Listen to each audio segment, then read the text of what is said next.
Oye, Pepe, muchísimas gracias por esta invitación. Es un honor realmente poder participar en estas asambleas que tú organizas, en estas ágoras que son tan constructivas y que ayudan a la conversación nacional, ¿no? Y también, pues, un Gracias, honor Rainer. compartir este panel con Jorge Medina y Rubén Cáceres. Un saludo a ellos. Bueno, eh, ustedes seguramente conocen este gráfico, lo habrán visto muchas veces, porque yo lo que voy a hacer ahora en esta presentación es explicar, digamos, la evolución que ha tenido el capitalismo en el Perú en los últimos 30 años, los logros alcanzados, los límites a los que ha llegado y cómo resolver esos límites, ¿no? Y ustedes saben perfectamente cómo tuvimos un modelo económico estatista y proteccionista que produjo esta caída tremenda del PBI per cápita a niveles del 1955 más o menos, o 1960, ¿no? Y a partir de los 90 comenzó una recuperación que todavía no termina. Y entonces perdimos 30 años de crecimiento, y si sumamos estos, en realidad hemos perdido como 50 años, hubiéramos podido estar en este momento por encima de Chile.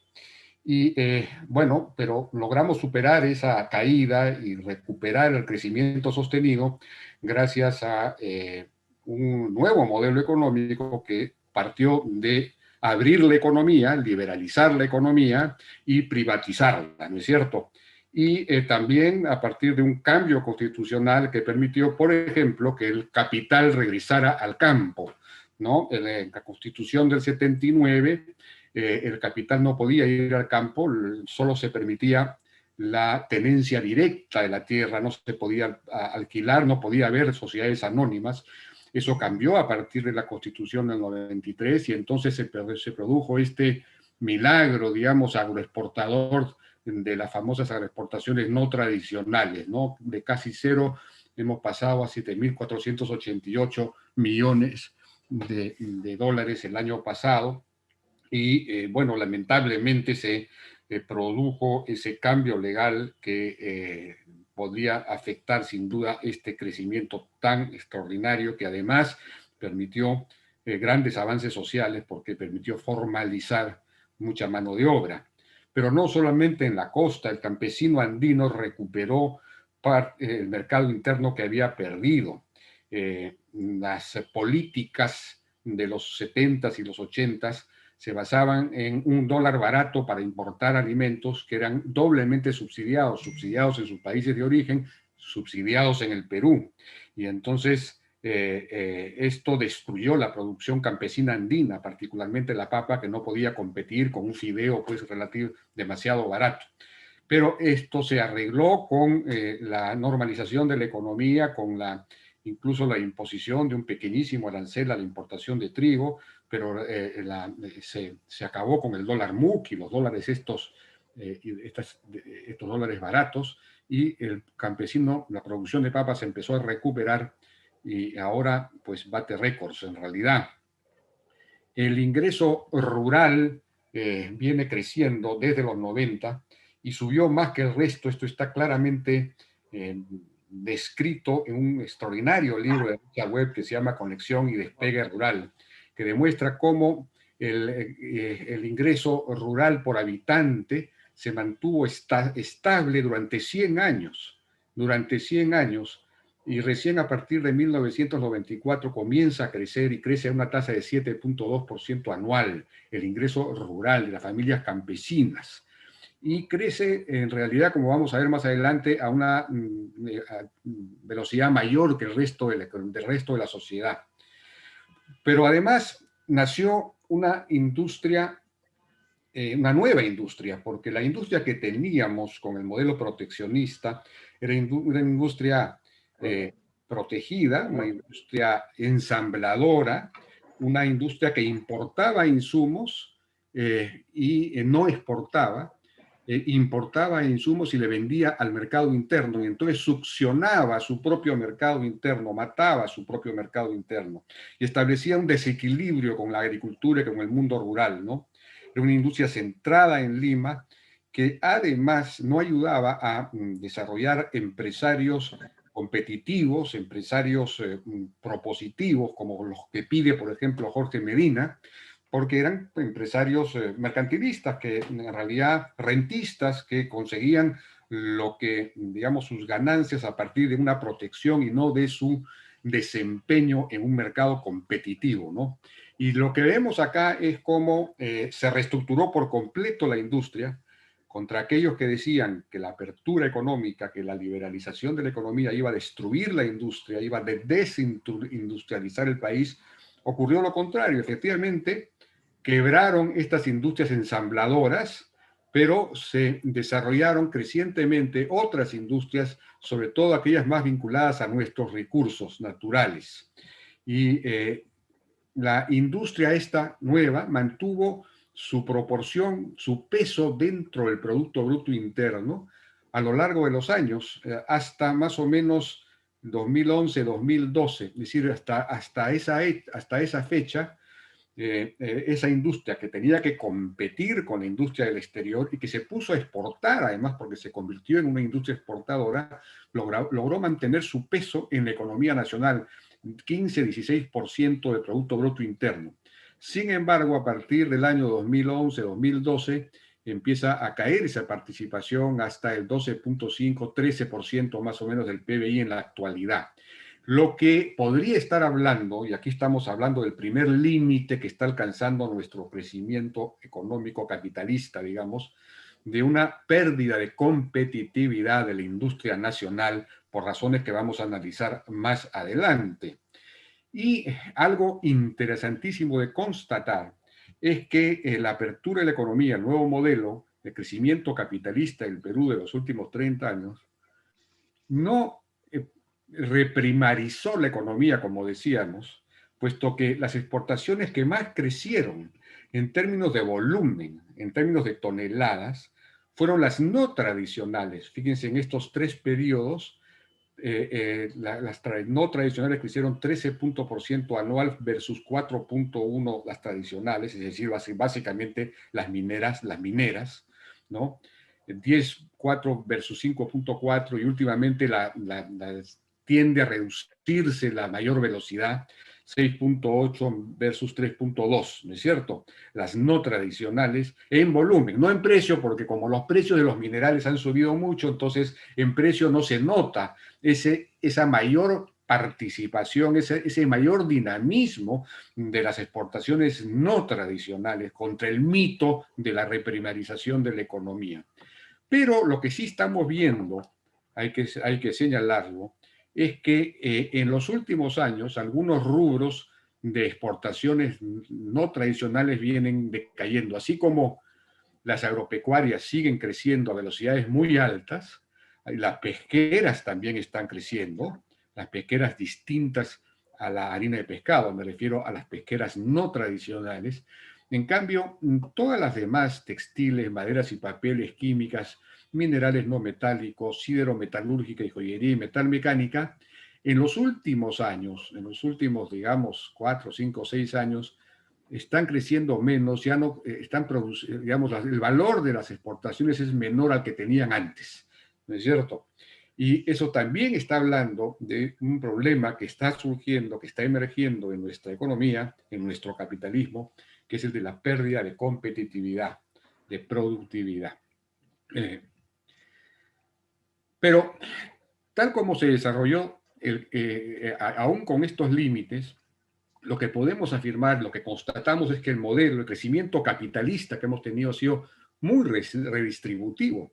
El empleo y los ingresos crecieron proporcionalmente más fuera de Lima, ustedes lo pueden ver aquí claramente, por ejemplo, lo que decíamos, Richard Webb, en el medio rural los ingresos crecieron proporcionalmente hablando, por supuesto que hay una gran distancia entre los ingresos rurales y los ingresos, pues, en los sectores urbanos más avanzados, eso no se puede negar, pero la tasa de crecimiento ha sido mayor, la proporción del crecimiento ha sido mayor en el medio rural que en el medio urbano, ustedes pueden verlo acá claramente, en el resto del país que en Lima, y lo mismo, esto es en empleo y lo mismo en ingresos, los ingresos en el medio rural han crecido proporcionalmente más que en Lima y que en el resto urbano y en la sierra proporcionalmente más que en la costa. Entonces el crecimiento, y esto estamos hablando del 2004 al 2019, ha sido un crecimiento redistributivo, un crecimiento que ha reducido las desigualdades, las distancias.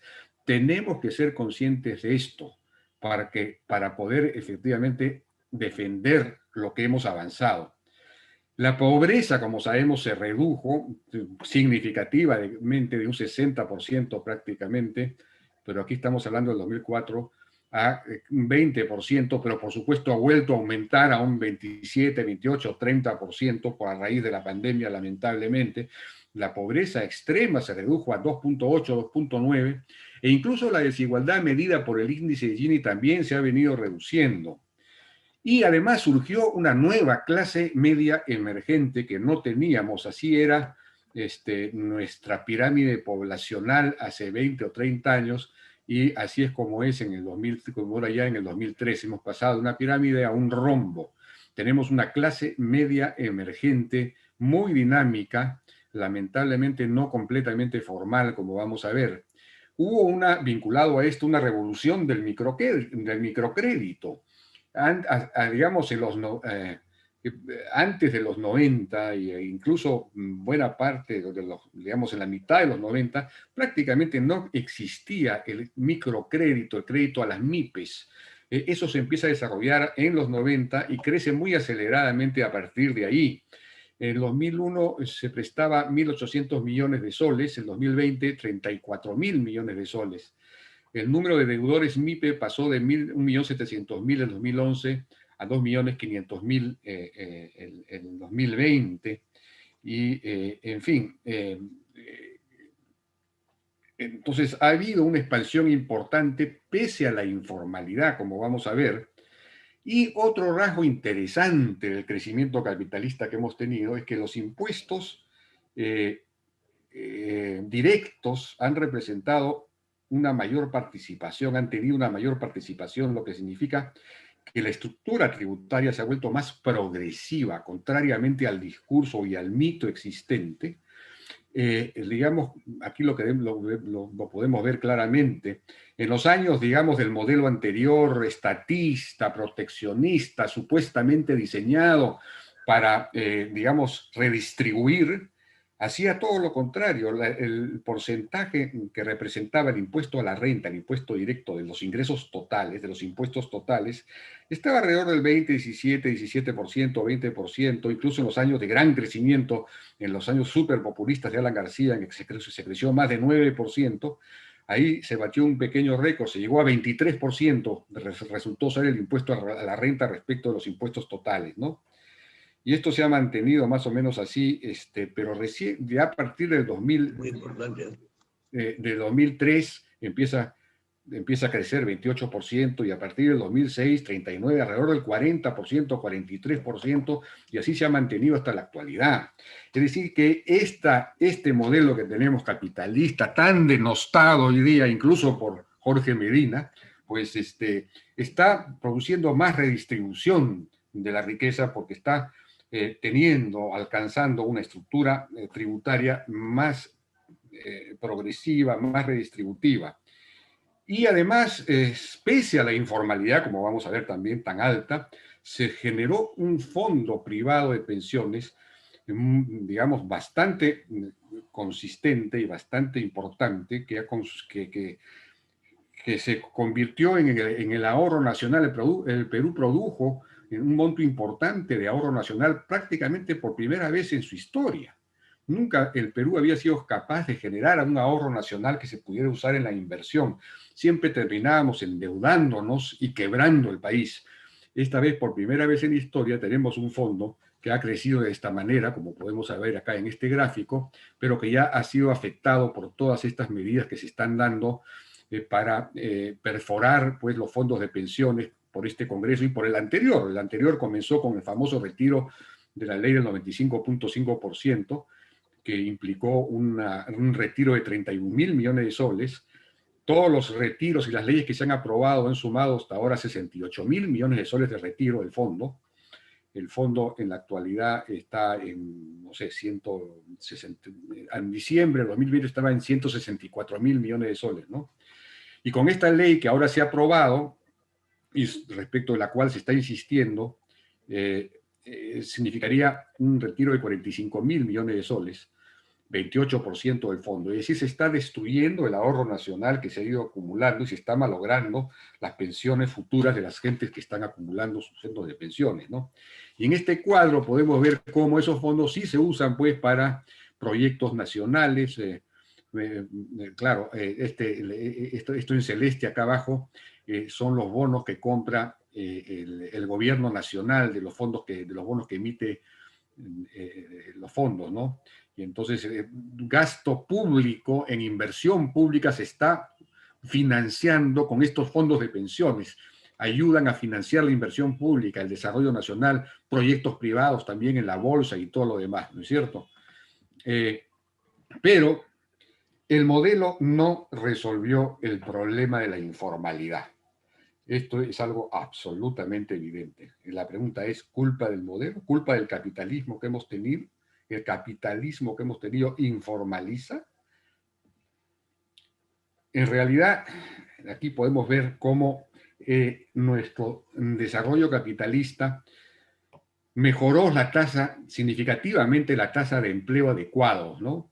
Aquí tenemos, por ejemplo, el 2004, 2003, 2005, 22% de empleo adecuado, se dobló o más que dobló a 54%. El empleo adecuado es el empleo de aquel que gana por encima del salario mínimo, ¿no? y trabaja las 8 horas, ¿no? Sin embargo, pese a que se incrementó, mejoró el empleo adecuado, se dobló, lo que no se dobló fue el empleo formal, que está en esta línea roja, que apenas pasó del 20% al 28%. Es decir, la informalidad sigue siendo el 72% del empleo. Es decir, mejoró el empleo adecuado, mejoraron los ingresos, pero no mejoró la formalidad. ¿Y esto por qué? Porque la formalidad es muy costosa, es muy cara, ¿no es cierto? Se abrió la economía, pero aquí no puedo hacer, no sé cómo hacer para retirar esta cuestión que no me deja ver bien. Se abrió la economía, pero digamos que no se abrió, no se flexibilizó el mercado laboral, ¿no? En los 90 tenemos una economía abierta, pero los costos no salariales del trabajo se incrementaron en los 90, no se redujeron, se incrementaron. Y a partir del 2001 se implantó la estabilidad laboral absoluta, se reimplantó, digamos, por disposición del Tribunal Constitucional. Y entonces el hecho es que por cada 100 soles que recibe un trabajador en su bolsillo, otros 68 se van en contribuciones, indemnizaciones, etcétera. Y por eso estamos entre los primeros 3 países que tienen costos no salariales de trabajo más altos en América Latina. Y esto evidentemente es una traba, un límite, imposibilita la formalización. Si por encima del salario mínimo, que además en el Perú es relativamente alto, hay que agregar todos estos costos, entonces resulta pues que las empresas no pueden formalizar el trabajo. Por lo demás, las normas laborales, pues si uno las reúne, son casi 2.000 páginas que deben cumplirse. Y evidentemente no se pueden cumplir, pues, y entonces por eso es que hay tanta informalidad. En cambio, ahí donde se estableció un régimen mucho más simplificado y flexible, como el régimen laboral agrario que se estableció el año 2000, pues esto ahí sí pudo formalizar tremendamente la mano de obra. Hemos pasado, por ejemplo, de 230.000 trabajadores formales en 2011, y si esto lo remontáramos, lo que pasa es que no tenemos las cifras exactas, a 2000 o a 1900 y pico, estaríamos partiendo pues de 30.000, muchísimos menos, ¿no? Hemos llegado hasta 506.000 el año pasado. 506.000 personas acogidas al régimen laboral agrario con todos los derechos, absolutamente todos los derechos. Lamentablemente la ley que se aprobó va probablemente a informalizar a una proporción significativa de estos que ya se habían formalizado. Este es un avance social muy importante porque el gran problema de la informalidad es la ausencia de derechos, la precariedad, ¿no? Y por eso cuando decimos que el sistema, que el crecimiento económico capitalista, el neoliberalismo, como se ha dicho en los últimos 30, 40 años ha erosionado los derechos laborales, eso es una afirmación que en el Perú no tiene sentido. Lo que erosiona los derechos laborales es la altísima informalidad. Y entonces es el costo de la formalidad laboral lo que está erosionando los derechos laborales de las mayorías. Y además, por supuesto, las empresas son también informales. El 91% de las empresas eran informales en 2007 y eso apenas mejoró el 2018 al 88%. Es decir, el desarrollo que hemos tenido no ha permitido la formalización de la mayor parte de las empresas. Y la causa es la misma, la sobreregulación. Si vamos al World Economic Forum del señor Schwab, que mencionó Medina, Jorge Medina, pues el Perú está en el puesto 128 de 141 países en lo que se refiere a peso de la regulación gubernamental.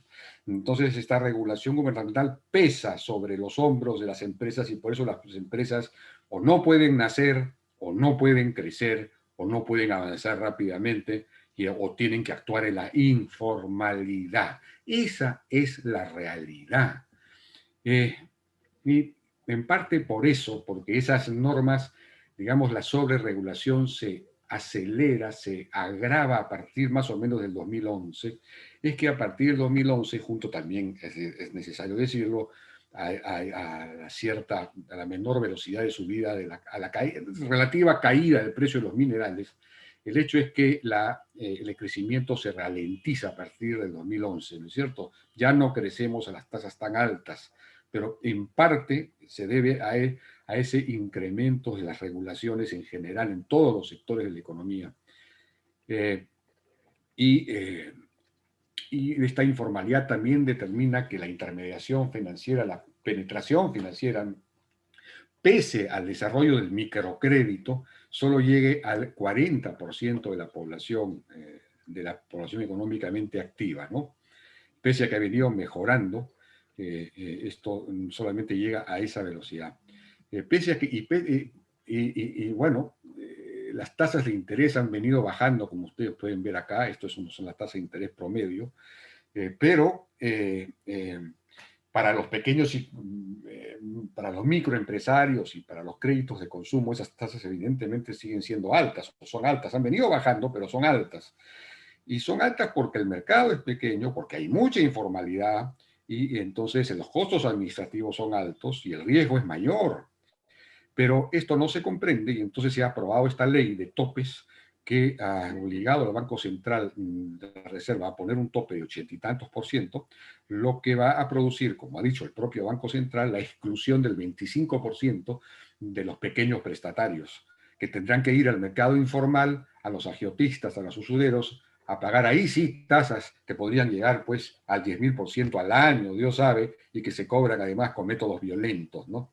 Es decir, una barbaridad, una barbaridad. Se acusa además al modelo de haber depredado los servicios públicos en favor de los privados. Es decir, que este modelo, el capitalismo peruano, el neoliberalismo, como se dice, pues ha abandonado y ha descuidado los servicios como la salud, la educación, y por eso estamos viendo lo que estamos viendo. Pero si nosotros vemos lo que ha ocurrido, por ejemplo, en el sector salud, constatamos que en los últimos 20 años el presupuesto del sector salud se ha multiplicado por 7 en términos reales, en soles constantes, en soles del 2007, se ha multiplicado por 7. Eso significa que el sector salud, el sector salud ha tenido recursos para mejorar sustancialmente el servicio. Y de hecho, de alguna manera ha incrementado la cobertura porque ahora el SIS tiene teóricamente por lo menos una cobertura universal y el SIS a inicios de los 2000 casi no existía, digamos, ha habido un avance, pero evidentemente ese avance no ha sido suficiente y la precariedad de los servicios es enorme. ¿Qué es lo que ha pasado? ¿Por qué ese incremento enorme de los recursos no se ha traducido en una mejora del servicio, una mejora significativa del servicio? Porque en ese sector, como en general en muchos sectores del sector del Estado, lo que hay es un sistema, una gestión patrimonialista, ¿no? Ahí son sectores que han sido apropiados, capturados por gremios, por bargollas, por pequeñas mafias o grandes mafias, y entonces que usan el Estado para su propio beneficio. Eh, entonces, bueno, por ejemplo, los médicos no solamente tienen un horario de 6 horas, que además en realidad es de 4 horas, porque tienen 2 horas para estudiar y la dedican a otras cosas, sino que eventualmente digamos, escapan de sus consultorios a las 2 horas y se van a su consultorio privado. Muchos equipos se malogran para desviar los pacientes a los consultorios privados. Hay una corrupción muy grande, y se manifiesta, en fin, no, ustedes no tengo que explicarles esto, pero eso es lo que hace que el sector público tenga más recursos, pero los servicios sean muy malos. No hay meritocracia, no hay una gestión por resultados, no hay gestión por desempeño, y esta situación ha sido agravada por las leyes que ha dado el Congreso para nombrar automáticamente y ascender automáticamente y nombrar a todos los CAS sin concurso, sin meritocracia, sin evaluaciones, lo que hace imposible entonces llevar adelante una reforma interna en estos sectores, ¿no? Eh, lo mismo podemos decir de la educación. Este es un cuadro interesante hecho por César Guadalupe y otros estudiosos de la Universidad del Pacífico, en el que se puede ver cómo el gasto público anual por estudiante estuvo subiendo de los años 50 hasta el año 1965, pero luego se produjo una caída, por supuesto, nuevamente vinculada a la revolución de la Fuerza Armada, ¿no? A la revolución socialista, estatista de la Fuerza Armada. Eso produjo tal problema fiscal y de ingresos fiscales que produjo, por supuesto, una caída en el gasto público por habitante hasta los años 90, en que recién comienza a recuperarse. Aquí perdimos 47 años, recién el año 2014 recuperamos, en 2013 recuperamos los niveles de gasto de 1967. Hemos perdido 47 años. Entonces, no debe extrañarnos, pues, que la educación, pese a que esté mejorando en alguna medida, y está mejorando gracias además a que se logró aprobar la ley de reforma magisterial que introduce la meritocracia, pero que está en peligro porque la oferta de uno de los candidatos es precisamente acabar con esa ley, derogarla, y entonces ya tampoco tendremos meritocracia en el sector magisterial, y de hecho ni siquiera se ha podido aplicar hasta ahora las evaluaciones de desempeño, hay que decirlo. En fin, el problema que tenemos es ese, el Estado. El problema del modelo económico es el Estado. La inversión pública, la inversión privada, perdón, es más eficiente incluso en los servicios públicos. Aquí tenemos, por ejemplo, cómo ha caído, digamos, el sector telecomunicaciones se privatizó y lo que hemos tenido es una gran expansión de la telefonía. Recuerden ustedes, con la compañía peruana de teléfonos era imposible conseguir un teléfono que podía costar hasta $5,000 o más. Se demoraban pues meses o años en instalarlo. Eso se arregló con la privatización, creció tremendamente la cobertura, pero además cayeron las tarifas. También hubo una primera alza, luego cayeron, y aquí tenemos la caída de las tarifas de Internet desde teléfonos móviles, por ejemplo. En cambio, un sector que no se privatizó, como el agua, no solamente la cobertura se ha incrementado muy lentamente y todavía hay un gran déficit, el 50% de los peruanos no tiene agua permanente en sus hogares, ¿no? Sino que la tarifa más bien sí ha ido subiendo, ¿no? Es decir, es el fenómeno exactamente contrario de aquellos servicios que fueron privatizados, como por ejemplo el eléctrico. El eléctrico no se privatizó completamente, pero en aquello que se privatizó mejoró también mucho la cobertura y a partir de cierto momento comenzaron a bajar las tarifas, ¿no? Y una enorme transferencia de capital del sector privado al sector público a través del pago de impuestos, del impuesto a la renta, como hemos visto que ha venido subiendo, etcétera. Pero esa transferencia al sector transferencia de capital del sector privado entra en una especie de hueco negro en el Estado y se convierte en peso y en traba. El Estado no ayuda al crecimiento. Aquí tenemos este cuadro interesante elaborado por la oficina de Fernando Sillonis, que muestra cómo la recaudación es lo que está en azul. Esto es un índice de 100. A partir de 100, el año 2000, cómo se ha ido incrementando la recaudación en estas barras azules y cómo se ha ido incrementando al mismo tiempo el número de funcionarios públicos dedicados a las tareas administrativas, es decir, no los que están en funciones de línea, no los maestros, médicos, enfermeras, jueces, fiscales, policías, ¿no? Sino los que realizan tareas administrativas, la burocracia propiamente dicha. Esa se ha incrementado 10 veces y la recaudación solo 4 veces.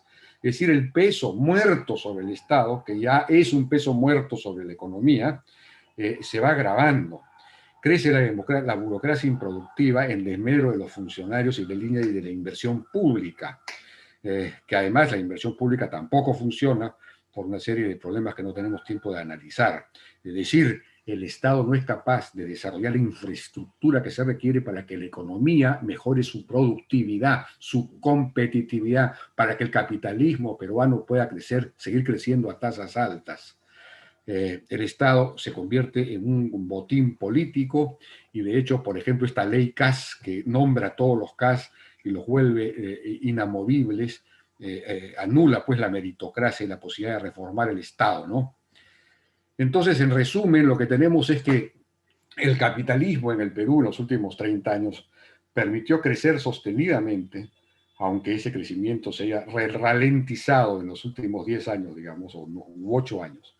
Generó ahorro nacional por primera vez para financiar el propio desarrollo nacional, una estructura tributaria progresiva, redistributiva, redujo la pobreza y en alguna medida también redujo las desigualdades regionales y sociales, y además generó una clase media emergente, es decir, tuvo una serie de efectos sociales muy positivos, muy orgánicos, pero no ha resuelto el problema de la informalidad.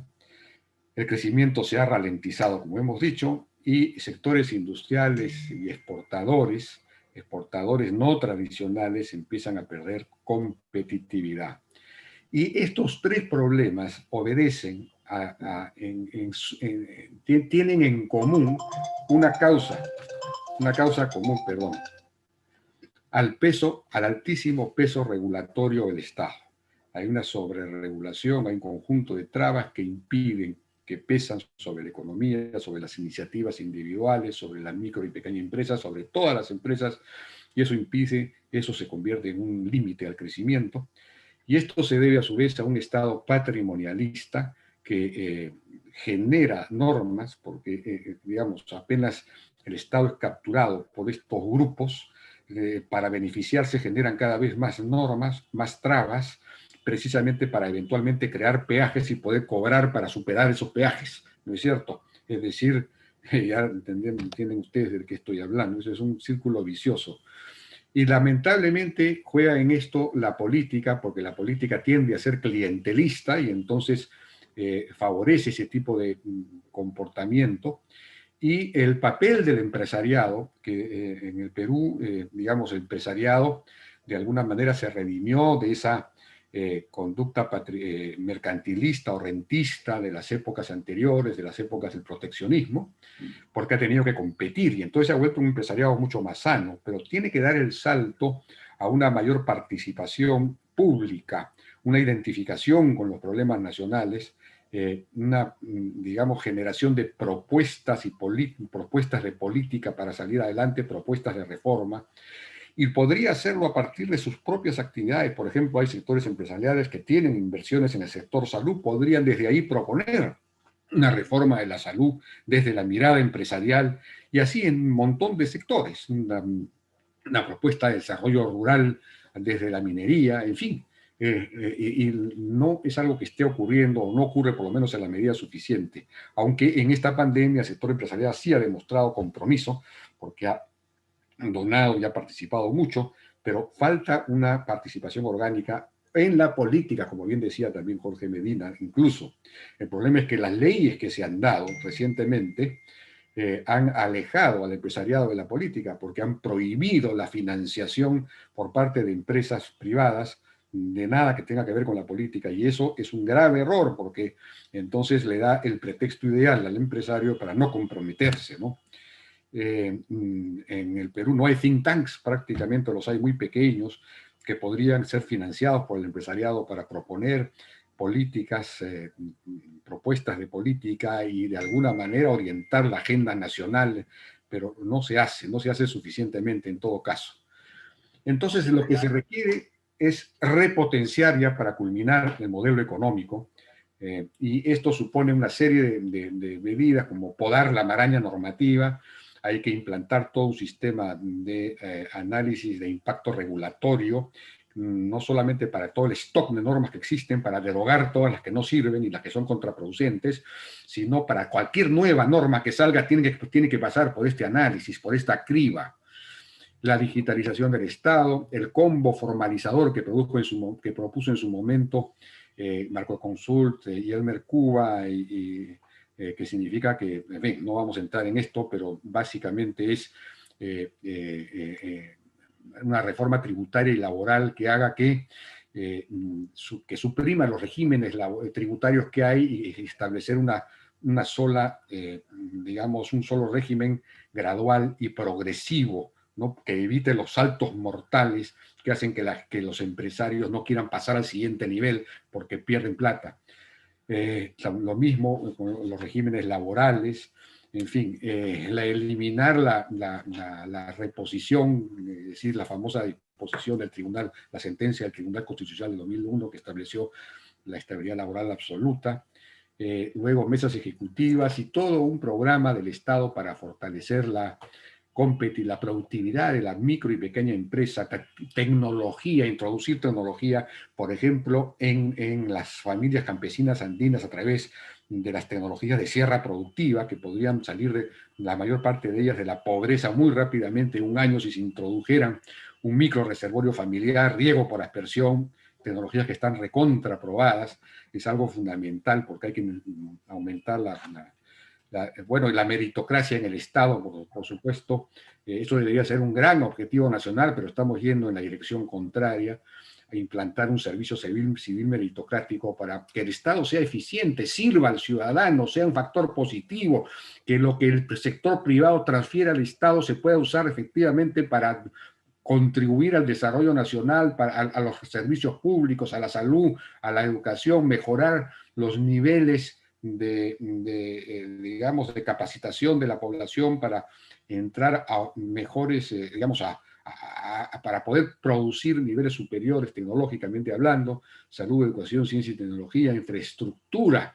Necesitamos infraestructura, el Estado no es capaz de darla porque no es capaz de gestionar, se devuelve gran cantidad de dinero, vemos lo que ocurre con el canon, por ejemplo, y entonces se requiere una reforma de la inversión pública, una reforma de la descentralización, gobernanza minera, porque no es posible pues, tener tantos conflictos en esas zonas cuando sería perfectamente posible manejar esos temas de una manera inteligente, de una manera consensuada. En fin, pero todo esto requiere, porque son medidas que van a afrontar resistencias de todos los grupos organizados, las pequeñas, requiere una reforma política que permita que el gobierno pueda gobernar, que tenga mayoría en el Congreso, que haya partidos políticos reales, y por supuesto el imperio de la ley, el Estado de Derecho, lo que supone una reforma judicial y policial. En fin, resumo muy rápidamente y con esto termino. Muchísimas gracias.